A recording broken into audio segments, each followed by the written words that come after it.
The woman walks into the classroom with confidence. She has barely shown the first slide when a student jumps in with an answer.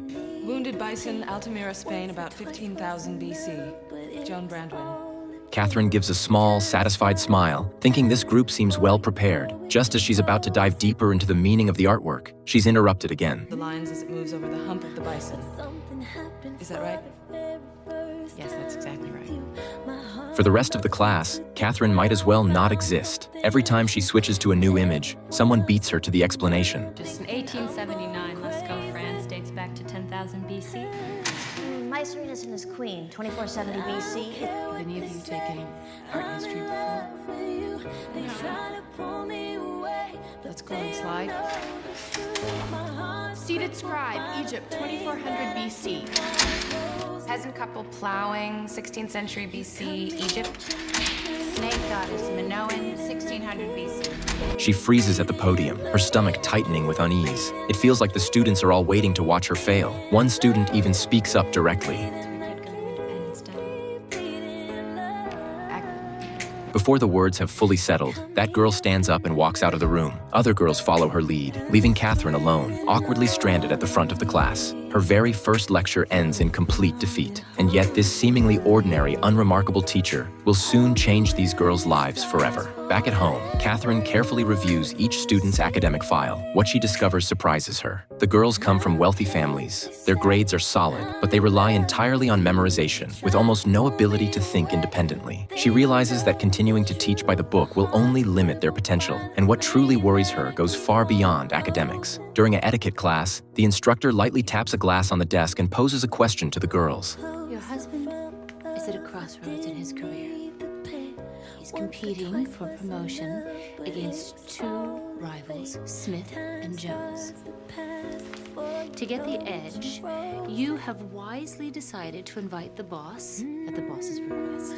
The atmosphere in the room tightens instantly. They're terrified that a wrong answer might somehow affect their future husbands. At that moment, one girl suddenly raises her hand. That the boss is probably testing you as much as your husband. What next? File for divorce? It's not a joke. A few years from now, your sole responsibility will be taking care of your husband and children.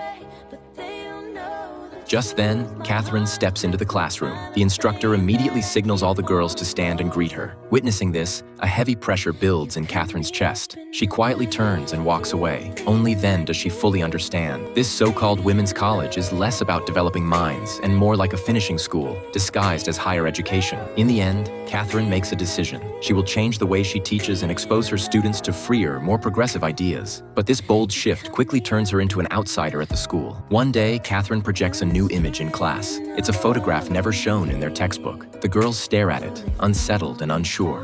What is that? She tells them the piece is titled The Corpse and invites them to share their honest reactions. In fact, I wouldn't even call it art. It's grotesque. Is there a rule against art being grotesque? The discussion quickly comes alive. The girls begin speaking freely and fearlessly. Watching this, Catherine feels genuine relief. This is the classroom she's been hoping for. She knows that while textbook knowledge matters, the ability to think independently is what truly shapes a person's life. Her unconventional teaching style wins over most of the students. They grow curious and excited about this teacher from a small town. But among them, Betty harbors open hostility toward Catherine. Though still in college, she's already engaged to her boyfriend and eagerly dreaming of her wedding and a comfortable married life. In Betty's eyes, a woman in her 30s who's still unmarried is the very definition of failure. What she never imagines, however, is that this failed country teacher she looks down on will become a beam of light, shattering the cage built by expectation and rewriting the life Betty thought was already decided. At this school, students are obsessed with a game called ring toss. Everyone wants to be the champion. Catherine assumes the winner must receive some kind of special prize. But a colleague explains, the real reward has never been physical, but the status the title represents and the future it guarantees. When the game ends, everyone rushes forward, gathering around the champion. Yet what they celebrate is not the victory itself, but the fact that the champion is about to get married. The sight leaves Catherine completely stunned, as if in this place, marriage is the finish line of all ambition and the only goal that truly counts. That day, a top student named Joan comes to Catherine's office. She asks her a question. You gave me a C. I'm kind. The assignment was to write about Bruegel. That's what I did. No, what you did was to copy Strauss. I was referencing an expert. I wanted to know what he thought. I'd buy his book.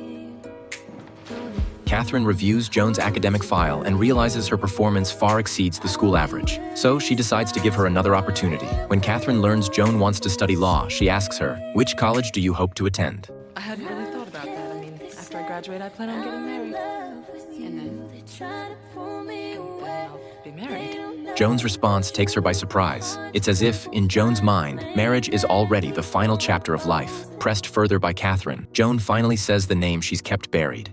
Yale. When she mentions Yale, the longing in her voice is impossible to hide. You can do both. Catherine realizes Joan's hesitation doesn't come from lack of ability, but from fear that has been carefully planted. During midterms, she quietly slips a Yale application form into Joan's hands. That single gesture completely changes how Joan sees this new teacher. One day, Catherine takes her students to an abandoned building. A massive painting suddenly fills their view. The girls look completely confused. Guided by Catherine, they step outside their old mindset for the first time, trying to understand the world from an entirely new perspective. But within the group, Betty remains especially narrow in her thinking. Since getting married, she has poured all her energy into her household and has stopped coming to class altogether. Betty invites Joan and her boyfriend to her home. Watching the couple's closeness, she feels deeply envious. Not long after, Joan tells Betty she has received an acceptance letter from Yale. But when Betty learns the application was completed with Catherine's help, she instantly explodes with anger. Right does she have? You're getting married. First of all, there's no ring on this finger. Second, I can do both. I can. You are this close to getting everything you ever wanted, and this close to losing it. On the surface, Betty appears to have a marriage everyone envies. But in reality, she and her husband have long grown emotionally distant. On what should have been a joyful Christmas night, her husband ignores her feelings and leaves